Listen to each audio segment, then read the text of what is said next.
What is up, y'all? You are here with your girl, Jice Johnson. We are back with another episode of Boss Up with BBI. So today we're talking about Stinkin Thinkin and how it keeps you broke. And so if this is your first time joining us, I want to start off by saying welcome and thank you for joining us. So this is the Boss Up with BBI podcast, and bossing up is what we're talking about here, how we begin to change our thinking and really shift some things in order to keep us from being broke. So let me kind of go with a little backstory here, okay? Follow me for a minute. So this podcast is all about money and mindset in the Black community. I tend to mention that often, and I want that to stay at the forefront. So this is a combination of really digging into those two things, but I wanted to kind of take it a little bit of a step back and explain how we even got here. Money and mindset in the Black community. Your stinking thinking keeps you broke. That's what we're talking about. So I started the Black Business Initiative back in 2014, and the Black Business Initiative was really a product of me doing some research after watching the Hidden Colors documentary. And then after that, I actually saw a TED Talk by Maggie Anderson. And a combination of those two things really pushed me into some research that launched the Black Business Initiative. So what is the Black Business Initiative? What is BBI? So BBI is an economic program for the Black community, by the Black community, and it is here to help us start and grow our businesses. Why am I using business ownership? What is the purpose behind me specifically pushing business ownership? So really what we're talking about is intergenerational wealth. Intergenerational wealth comes with ownership, and ownership obviously comes in a few different forms, but not many. Ultimately, it means owning something. You don't own your job. You don't own welfare programs. You don't own the apartment or the house that you rent. You don't own a car that's not paid off. You don't own quite a few things, right? So it really starts off with ownership, and then in particular, ownership of something with value. So whether that is stocks, insurance policies, real estate, business, the rights to something, whether that's intellectual property or an invention or, something like that, having that ownership is something that you can pass down. So I looked at business ownership as like the primary vehicle to obtaining intergenerational wealth within the Black community. And there's so much to unpack there, but I want to stay on target for today. And so what I'm really, talking about is how we begin to use businesses and business ownership in order to create intergenerational wealth, not just generational wealth. I don't want to talk about my kids. I want to talk about my kids and their kids and their kids and their kids and on down the line, right?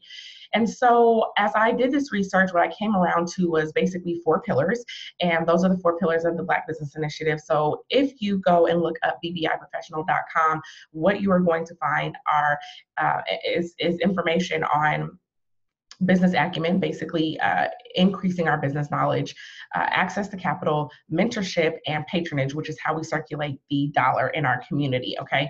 So those 4 things, all right. But all of this is undergirded by having a mindset that is useful towards us moving forward. And I understand that that's difficult. If you follow me, you know that I really do reference a lot of issues from a systemic standpoint and a historical standpoint often. So I never try to come and approach the Black community as or in a way that takes away from our history, takes away from what we've been through. I don't discount any of that, but I do come back and say, so now what, right? So now what? We are in a systemically oppressive society. So now what? We are an underclass. So now what? We have been stripped of knowledge of self. We have been purposely kept dumbed down by the way that our society works, that we have been forcibly brought into. So now what? So it's never to discount. I always want to acknowledge why our issues are so multifaceted and so multi-layered, but then I also want to talk about, so now what? What are our solutions? What do we do now? And a significant part of this is really tied to the way that we think. So in my coaching practice, I talk a lot about mindfulness. I talk a lot about intentionality and being very intentional with the way that we think. Basically, it starts with thinking about how you think, right? So this means that we have to, one, actually take a step. And the way I kind of think about it is like this like take a step back, and then if you can picture yourself, right? Like if you close your eyes, don't think of it from a first person standpoint where you are looking at the world from your eyes, but take it from like a third person where you are looking at yourself, right? So if you can close your eyes and visualize your actual body, and see yourself walking around or see yourself doing something from that type of a standpoint, taking that step outside of yourself and then asking yourself, what is it that you're thinking about and why do you have those thoughts? This is really like all tied into how we decolonize our minds and really begin to think for ourselves and acknowledge that a lot of the thoughts that we have come from a very systemically disenfranchised and disempowering process and system that has been put in place, and it's very purposeful. So now, whenever I have a thought, um, I start asking myself more questions around that thought. I start digging in a little bit deeper and ask myself, why do I think that way? Is that a thought that came from childhood? Is that a thought that came from my experience? Is that a thought that came from the experience of others? Is that a thought that came from media or propaganda or something that I read or something that was backed by research, right? Or something that was an opinion of someone else, but it just resonated with me and sounded good? Why do I have that thought? That is basically where I tend to go. So the crux of all of that is, does the Black community spend time thinking about the way that we're thinking? The short answer is no. But that's part of why I'm here talking about money and mindset. So all things money and mindset, because our ability to grow wealth, which is very important, to sustaining not just self, right, but sustaining our children and sustaining our children's children, right? So that intergenerational piece. So our ability to get, hold, and grow money has to expand. It has to grow, and as a part of that, we have to be acknowledging the way that we think, and then asking ourselves those tough questions about why we think this way, because our thoughts, our current thoughts, are part of what's hindering us, despite whether or not there are valid reasons as to why we think that way. Just acknowledging that we think that way is like a first step, right?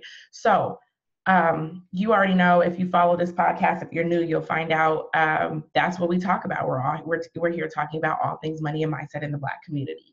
So today I want to dig into stinking thinking and how that keeps us broke. The way that we think is keeping us broke. This starts with the fact that we have a conflict around money.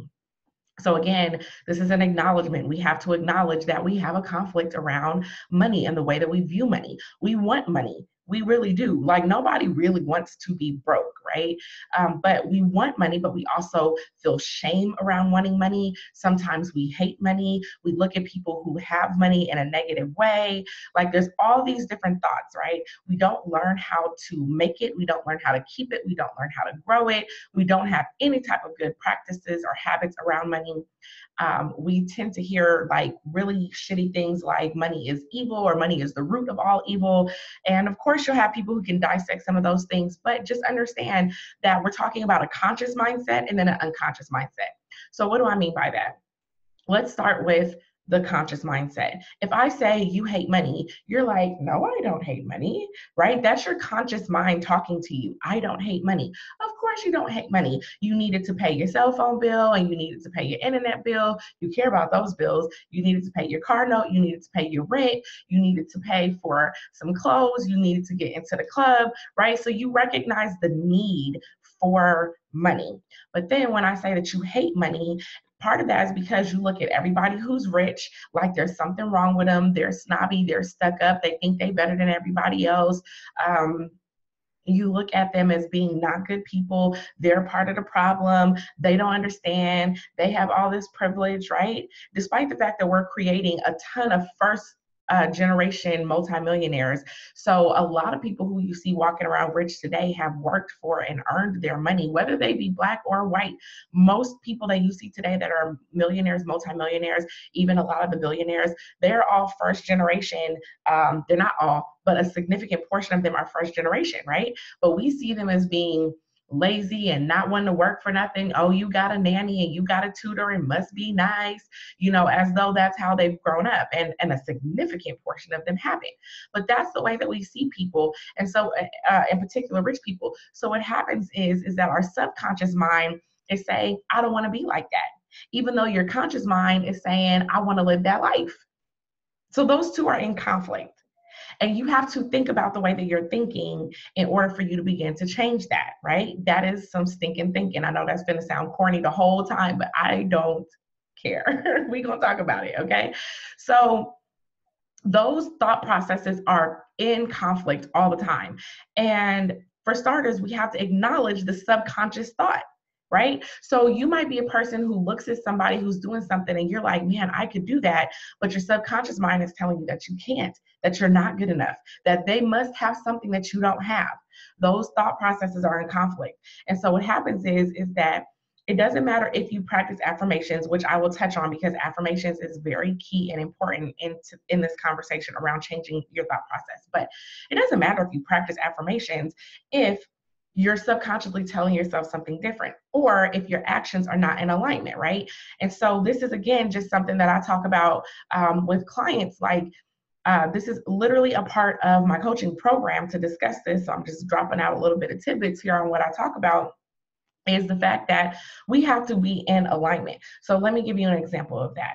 If I tell you that I am a person who saves money every time I get paid, right? That I'm telling you that I save money every time I get paid.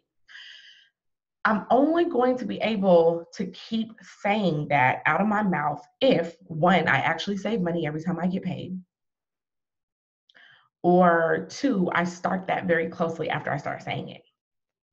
So I'm not going to, in good consciousness, be able to tell you I'm a saver and identify with being a saver if I'm not saving.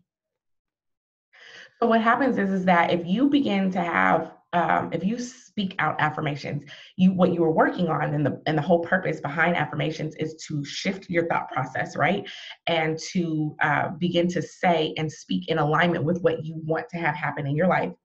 But if you don't shift your actions, one of those things is going to give. You either have to shift your actions or you're going to stop saying it, because the conflict doesn't work well mentally for you, right? So at some point, you're just going to quietly stop telling people, I'm a saver. It doesn't work because you're not saving. So understanding that our thoughts and our actions need to align at some point. They don't have to start that way, but they do have to make themselves, they do have to come around to that at some point. Otherwise, you're going to stop saying it, right? So when we think about things like, we know that we want money, but we still feel shame around wanting money, then we start saying things like, it's not all about the money. And I literally am laughing because I did a post today. I actually responded to a post today and I was like, it's not about the money. But what I acknowledged was, I said, I get paid for my work. However, it's not just about the money, right? It's also about me providing value. And so because I feel very strongly that I provide value, I have no problem getting paid. You should not feel shameful if you are providing value. So then what you have to look at is, do you feel like you're providing value? Do you feel like you're getting paid for something that is worth something, right? Do you feel like you're getting paid to do whatever that's worth something? So we have to acknowledge our conflicts around money. We have literally grown up in this. We hear money doesn't grow on trees. No, you cannot buy that. We cannot afford that. We hear arguments between our parents or our grandma and whoever we were raised with. We hear arguments around money. We hear negative things about people who have money. These are all the things that have happened at a time in our life in particular where our thought process was shaped when we couldn't put things in a context, right? So a significant portion of our thoughts are shaped before the age of 8 years old. I believe the research says somewhere in between like 3 to 5 is like a really key point or pivotal time in our life where our thought processes are shaped. And that's why one of the things that I do with my children is do affirmations. Now, I have a teenage child. I knew nothing about affirmations when my teenager was a baby. I'm fortunate that I now have 2 more children. We all know how the saying goes, like that first child was like your experimental child, right? So, unfortunately for her, I experimented, and probably continue to still experiment on her a little bit and trying to figure out my way.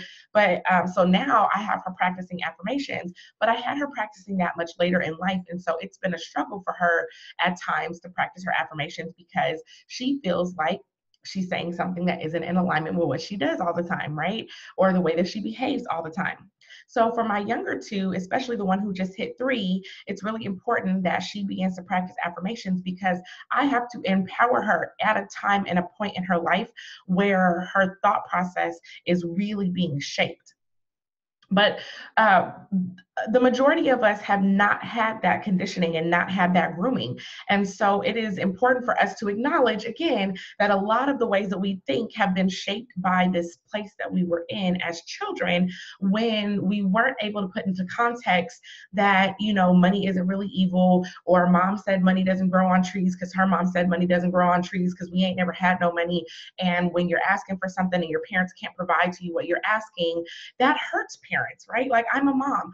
When my daughter says, "Can I have?" and I don't feel like I'm in a position to give her, and especially if you're in a position where you feel like your child has behaved or earned or deserves to have something and you can't give it to them, that's a hurtful place for a parent. And so we tend to lash out in ways that maybe don't create healthy dialogue or healthy mindsets or empowering mindsets for our children. And so we say things like, money doesn't grow on trees, and stop asking me for stuff, right? And that is our lashing out because we are unable to, at times, to provide the things that maybe we feel like we should be able to provide for our children or want to be able to provide for our children. And that was what was told to us, and that was what was told to our parents. And so this cycle continues, right? So so again, just kind of recognizing that this conflict around money exists. And what that tends to turn into is staying inside of these bad situations because we are too afraid to rock the boat. So I want to tell you another little bit of a narrative about myself. But again, just kind of stay with me because I'm going to go through something. You're going to be like, Jice, why are we talking about this? Just follow me for a second. All right. So when I left high school, I wanted to go into the military. So I did, and I went into the military and I was in IT. Okay, so I did networking. Let me tell y'all something. I hate computers. Hate computers. I would throw this computer at times. They frustrate me. Cabling, networking, not for me. Trying to code some stuff, not my lane. Okay. Um, After I left the military, I went to school for theology, got into about 3, maybe 4 courses, I want to say, and was like, not for me. So then I shift over into doing business, and I started studying a little bit on interior design. Interior design then led me to understanding that there was this whole world of people who organize as a profession. So I got into professional organizing. I had a few clients. I organized offices and some things around that.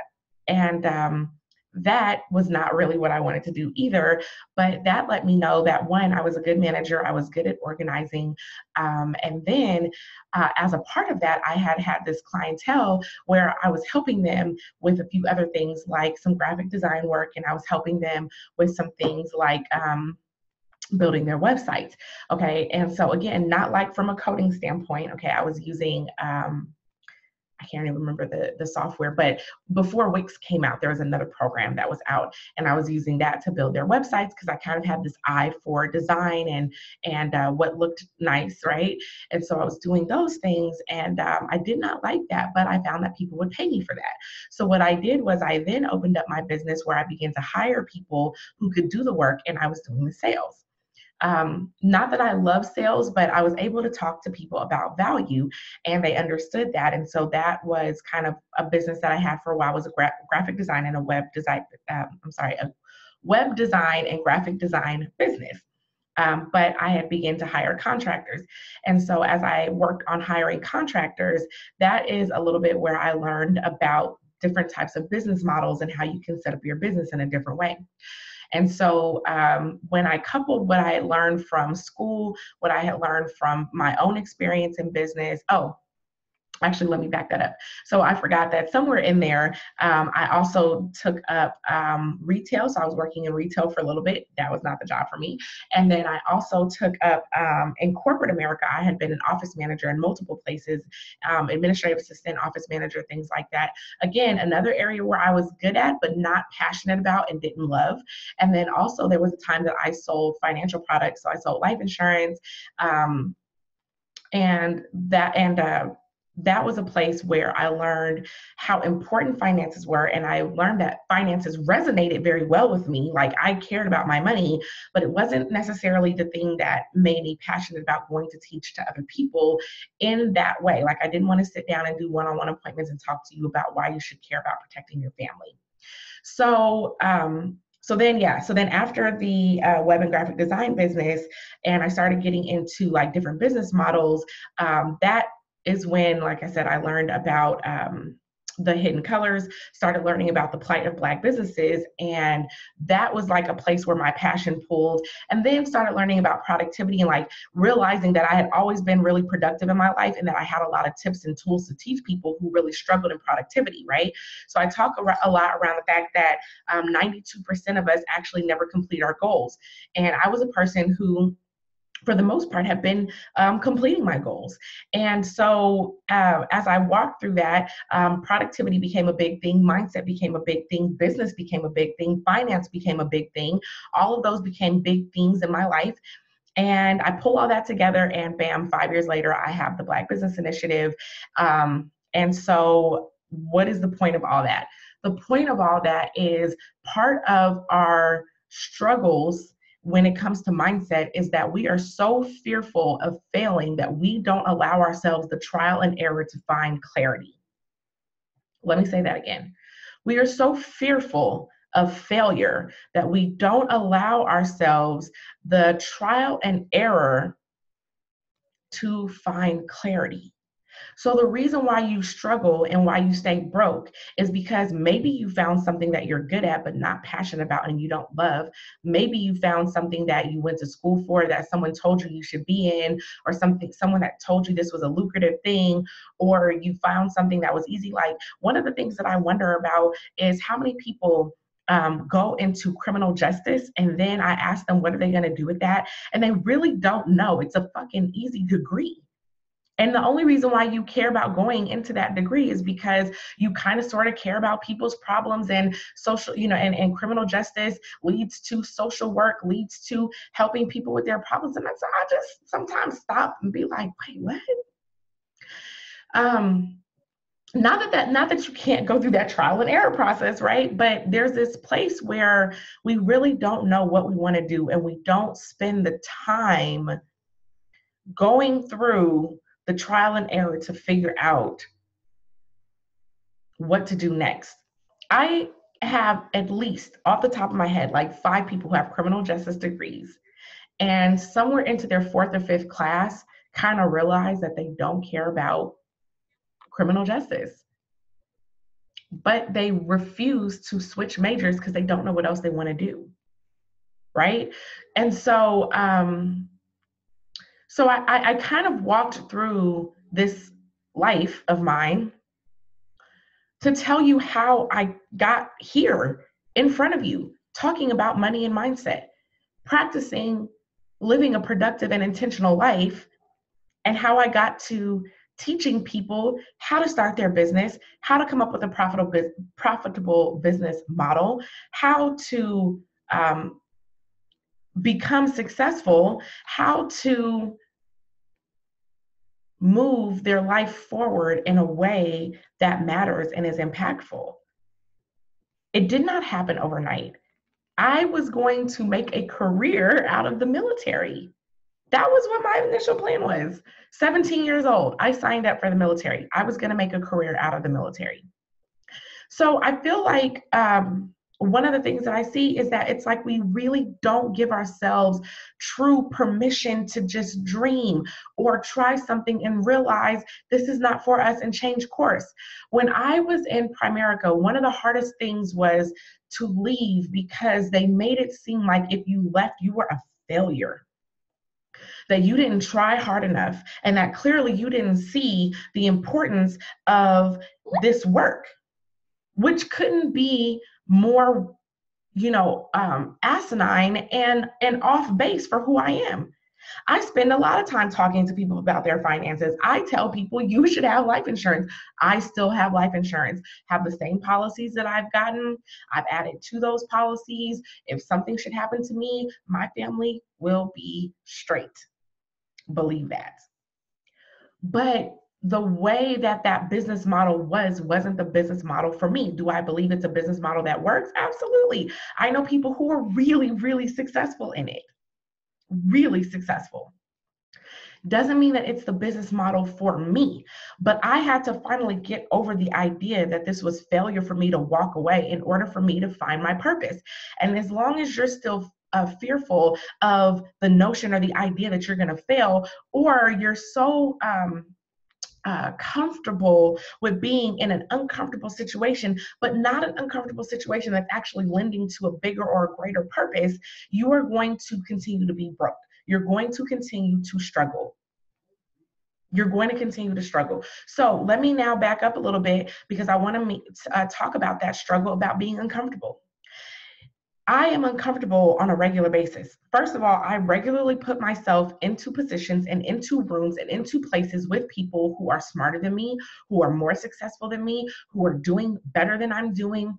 I put myself into positions and into places and into rooms where people are talking foreign languages, like not actual foreign languages, but money foreign languages. Like they are talking industries I don't know about. They're talking about putting together deals in a way where I'm like, okay, wait a second, how did you structure that? Like, rewind that, right? So I put myself into positions like that in uncomfortable situations. But those uncomfortable situations are actually lending and leading me towards my greater purpose and my goal. How do I bring back information and knowledge to the Black community in the places where I am quite often one of the only Black faces in the room? Because I'm committed to being in those uncomfortable situations and uncomfortable spaces so that I can learn what is going on, what is happening in the world, how people are making something out of nothing. I'm learning that, and then I bring that information and I come back and I share it with you. Those uncomfortable situations are situations that move me closer towards my purpose. They move me closer towards my goal. But I also put myself in other uncomfortable situations. When people ask me, how did I get started in real estate? I got started by roommates. So I have had my daughter since I was 21 years old. I have lived with people almost since I was 21 years old. I have a few instances here and there where I lived on my own, but by and large, I have lived with people since I was 21 years old. I'm 35 for the record. Not because I've always had to live with people, but because I've cared enough about moving myself and my position forward that living with people has often afforded me things that I would not have else other been able to afford. I would not have been able to afford those things otherwise. That's what I was trying to say. So I remember, so let me see. First, I stayed with my sister, moved out, stayed in a house, but then I had 3 different roommates in that house. I had an extra room and I rented out that room. And then when I moved from, then I left from there and I moved into an apartment. So I was by myself for about 18 months. Then I left there, came to Colorado. I had an apartment for a little while where I stayed by myself. I moved into a bigger, better apartment. Then my cousin joined me. And sometimes it hasn't always been for money. When my cousin moved in, I didn't charge her anything. What I did do was I saved on daycare expenses because then my cousin, who was at home getting herself back together on her feet, she helped me with my daughter. When I left there, I bought my house. And when I bought my house, I've had a series of roommates that have stayed in my house. So I had a 5-bedroom house. I had 3 bedrooms up top, 2 bedrooms on the bottom, and I stayed renting out my basement. When I left from there, I moved into another house that again had 2 bedrooms up top, 2 bedrooms on the bottom, rented out the basement. I left from there and I moved into my house that I'm currently in and have a roommate situation now. And I've never been bothered. But when I talk to Black folks, they'd be like, oh, I can't do that. I got to have my own space. That's how I've been able to buy property in Detroit, buy property in Colorado. That's how I've been able to make sure my kids have savings. That's how I've been able to make sure that I have the things that I need, that I have money stacked up. Every time that I got myself into a financial jam, I had assets to pull from. In addition to having family, my parents, first generation, wealthy, or at least upper class wealthy for Black folks. First generation. My dad is somewhere in the middle of 15 kids. My mom is the youngest of 11. My parents worked hard, right? And so now a good part of that has been me being okay with putting myself in uncomfortable or non-ideal situations. But you won't put yourself in an uncomfortable situation, but you'll go to a job that you hate every day.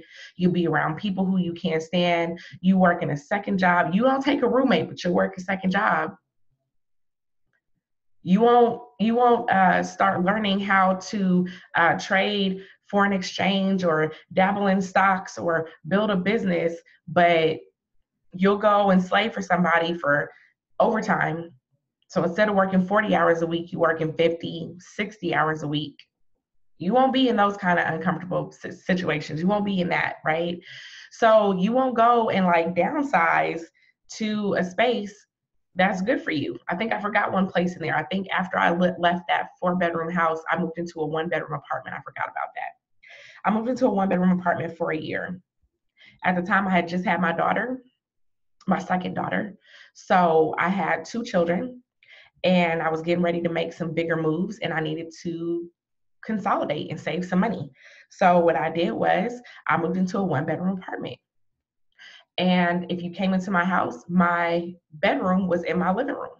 And I put my children inside of the bedroom. So they had the bedroom, I had the living room, and I still had company over. I don't care.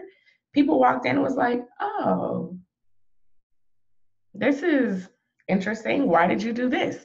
Like, people didn't understand that I left a 5-bedroom house, downsized to a 4-bedroom house, downsized to a 1-bedroom apartment. Because I have goals that are bigger than my uncomfortability for a little while. I'm not always going to be there. I'm not always going to be in that situation, but I'm also not bothered by that situation. So, and what I mean by that is that now what I'm working on is I'm working on my first real estate development, and I'm starting to look at investment property in other countries. I got goals. I don't care if somebody lived 2 doors down from me. If you live in an apartment, somebody lived 2 doors down from you. Somebody stomping all over your head, you stomping on top of somebody else's head. You hear the people next door arguing to you. They hear you arguing next door. I mean, it amazes me sometimes the things that we won't put ourselves in a situation for, but what we will tolerate. So we're tolerating the wrong things. We're not tolerating things that really help us get ahead. We're tolerating things that help us stay at status quo or that help us stay right where we've always been because we're comfortable in that mess that we've always been in. And so we spend a lot of time trying to figure out how to save a nickel instead of trying to figure out how to make a dollar. I'm gonna say that one again. That sounded real good. We spend a lot of time trying to figure out how we're gonna save a nickel instead of figuring out how we're gonna make a dollar. We have to understand that greed and lack are 2 sides of the same coin. When you operate out of a space or a spirit of lack, it is because you are fearful that you're not going to have something that you need. Guess what? Greed operates out the same way. People who are greedy feel like there is only so much. And if anyone's going to have it, they going to have it. Right? So we're talking about two sides of the same coin. You got to let greed and lack go and operate out of a place of abundance. It don't matter if I barely breathe or if I take huge deep breaths because there's enough air so I could just breathe. You got to be able to think that same way when it comes to your money and when it comes to how you want to live your life, because the way you think is what's hindering you from living that life. And so you get angry and jealous and irritated at rich people, and rich people, that there's good and bad rich people. There's good and bad poor people. There are good and bad poor people. And there are good and bad rich people, because money only brings out more of who you already are. So the question is, who are you? And who do you want to be? Who do you want to become? Right? So we have to begin to change the way we think in order to get out of this continuous cycle of being broke. And absolutely, we can talk about the systemic reasons why we're that way. No, it is not by accident. But you want to know what? All those systems have really beat out of us a mindset that allows us to thrive. So I want you to think about this. Coming out of slavery into Reconstruction, you had people who had come out of the worst period of their life for generations and figured out how to build and grow and work together. And what they did was they beat that out of us. They beat it out of us. They burned it down. They killed it. They destroyed it. And then they systemically pushed this shitty propaganda that told you you wasn't nothing. You don't deserve to nothing. Live in the now. It's all about you. Don't worry about nothing. Money don't grow on trees. This is just the way it is. They gave you this shitty mentality. They beat it out of us because at one point we had it. We came out of a horrible era and walked into a space where, despite the hatred and the danger and the ugliness of white society, we still built something. Not just Black Wall Street, but that the reason why people use Black Wall Street is because it's such an amazing example. But past Black Wall Street, we have to understand that we built those things all around this country. And they beat it out of us. And so what I'm saying is, let's think about the way that we're thinking, because the way that we're thinking, this really stinking thinking that we have, it's not ours. This is what has been ingrained in us, and it's up to us to recognize it now and then work on removing it. It's up to us to do that work. It's up to us to do that work. So I want to offer a few solutions. First of all, the first solution is affirmations. Affirm your desire for money. It's okay to say, I don't want to be broke.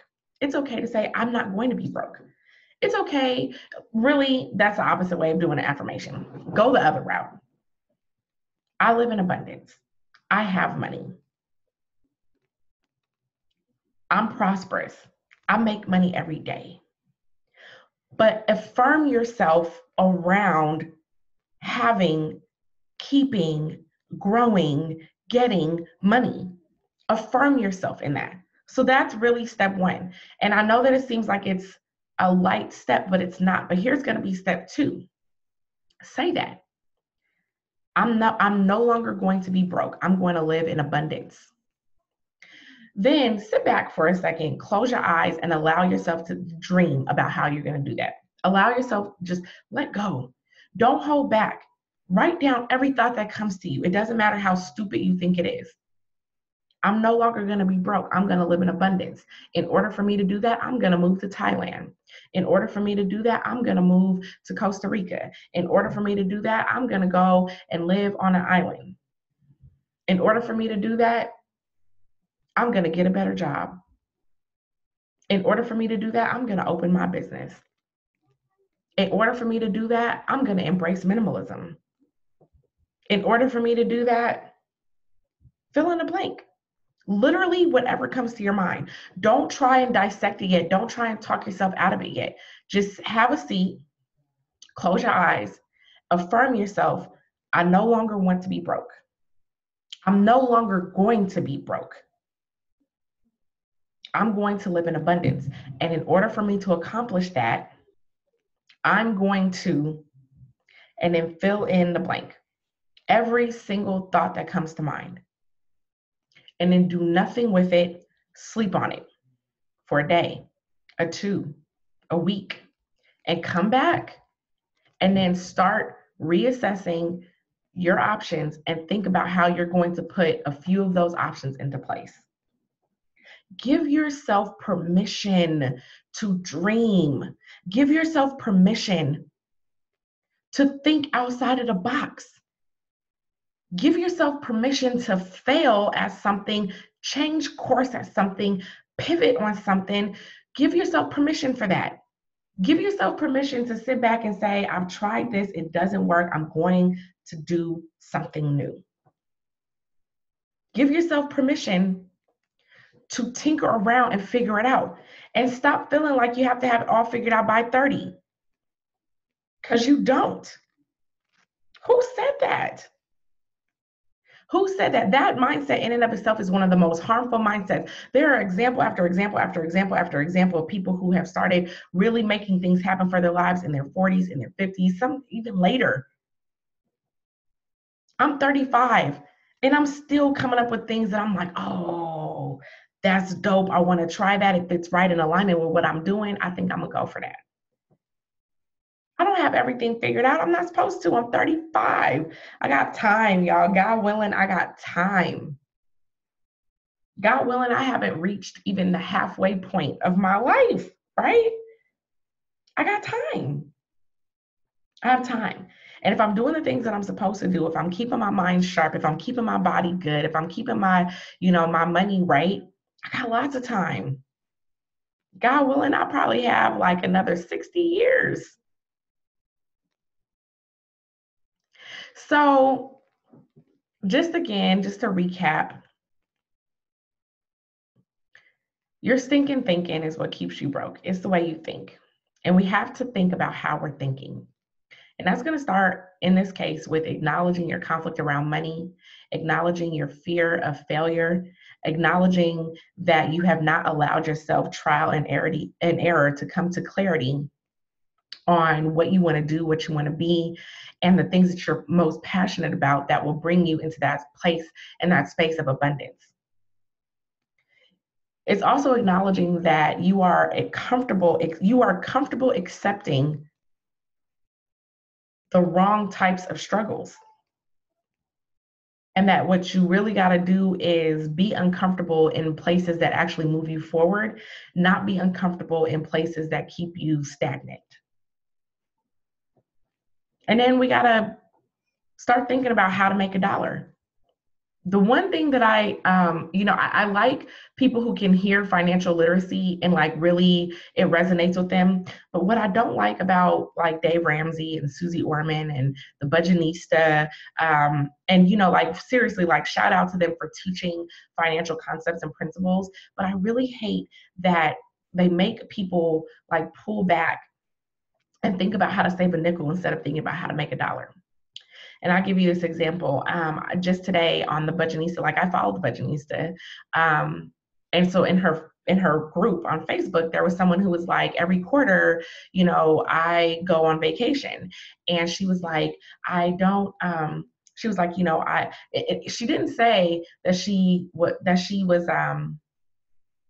had gotten rid of stuff that she didn't want, right? Like the way that she framed it was like, I've managed to live without cable, and I've managed to live barely driving my vehicle, and I've managed to live, and it was like, I've managed, like I've managed to live. Like, I don't have cable, but it's not because I've managed to live without cable. It's because cable was causing a number of different issues in my house. Finances was not one of them.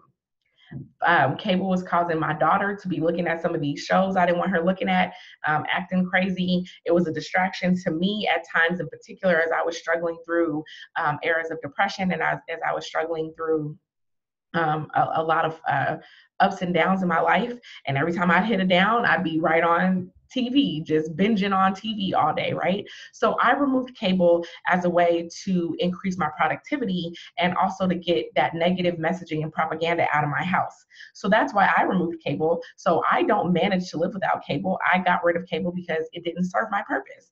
When you're like, oh, I've managed to live without cable, that sounds like I really want cable, but I'm committed to trying to, save as much and reduce my quality of living to the lowest place that I can reduce it to in order for me to save money, right? And so she was just like, but I just can't give up my vacations because I feel burned out. Every 3 months, like clockwork, I go on a vacation, but I'm looking at how much money I spend on those vacations, and I feel some kind of way like I can reallocate that money towards my debt or whatever, right? And I'm thinking, like, so her question was, should she feel guilty? And I'm like, what she should do is stop worrying about how to save a nickel and learn how to make a dollar. If you put that same energy into, if you put that same energy of saying, I'm not going to have Starbucks every day, but instead figure out how you can afford Starbucks and more, wouldn't that be better? Like, why are you avoiding your coffee? Right? So I just think that we have to begin to figure out how to make a dollar instead of how to save a nickel. So again, as that solution, affirm your desire for money. Be okay with that. It's okay for you to want money. You should feel no shame in that. It's okay for you to want to have an abundant life. It's okay for you to want to be comfortable in your life. It's okay for you to want to have cable. It's okay for you to want to travel. Like, all those things are okay. It's even okay for you to want to have red bottoms as long as they're not breaking your bank. I personally could care less about red bottoms. Not my thing. But if you like red bottoms, then you should figure out how to afford red bottoms. The problem is when you can't afford them and you try and go get them anyway. But when you can afford them, go get them, right? So affirm yourself, and then allow yourself to dream, y'all. Like, sit back, say your affirmations, sit back, and then allow yourself to dream. You don't have to do any of the things that you put on your paper, but give yourself, like, open up your mind and open up your thought process and allow yourself to dream and figure out what next, where can I go? What do I want to do? Are any of these things possible? There are a lot of stories of people who have left their corporate America high-paying jobs, which ain't the average Black person anyway. But hey, maybe that's you. But you've left your high-paying job, your mediocre-ass job or whatever, and they've gone out and built a whole new life hanging out on the beach at an island at a place whose cost of living was much less. The thing is that sometimes we inhibit ourselves because we're just afraid to dream. And that's my solution to your stinking thinking, is like, for starters, just allow yourself to dream. It's not the only solution. It's just the start of a solution. Think about the way you're thinking, reaffirm yourself, and begin to change the way what you're saying to yourself, not just consciously, but also subconsciously. And then allow yourself to dream so that your mind can begin unlocking the ways that you can make that happen. That is what happens when you allow yourself to dream. Your mind literally just begins to unlock, and it starts to get very creative. How can I make this thing happen? If you told yourself that I want to be making $100,000 in the next year, your mind is going to start asking itself, how, Sway, how can I make that happen? If you never even allow yourself to say that out loud or think that way, your mind cannot begin to think that way. You have to allow yourself that ability to dream. So that's what I got for you. I want to take a quick moment to say thank you for joining us. This is the Boss Up with BBI podcast. I am your host, Jice Johnson. Hopefully, you have already hit that subscribe button, you have liked it, and you have shared it. Your stinking thinking is not only keeping you broke, but your homeboy and your homegirl stinking thinking is keeping he or she broke as well. So make sure that you share this out with them. You can definitely get in contact with me if you go to bbiprofessional.com. You can also go to Patreon at Grind with Jice. So that is, those are two of the ways that you can get a hold of me. I am there personally. That is me responding, and I'm very excited to be in touch and connection with the community. Don't forget to subscribe over at YouTube. So if you're listening to this, that's great. You can also watch it over there on YouTube. And I have quite a bit of other things that I am pushing out and talking about and promoting over there on YouTube. So make sure that you head on over there. Make sure you hit that subscribe button. Also, make sure that you hit that notification so you know when I'm coming on live or I've uploaded a new video. All right. So again, you are with Boss Up with BBI. I just want to thank you for joining with me. This community is growing, y'all. I'm so excited. Like, I really appreciate how many people have reached out to me and said good things about the content and the information that's being provided on here. So I just want you to know that I thank you for joining with me as I am pursuing this mission to change our mindsets here in the Black community. And so again, Boss Up with BBI. I will see you next week. Peace.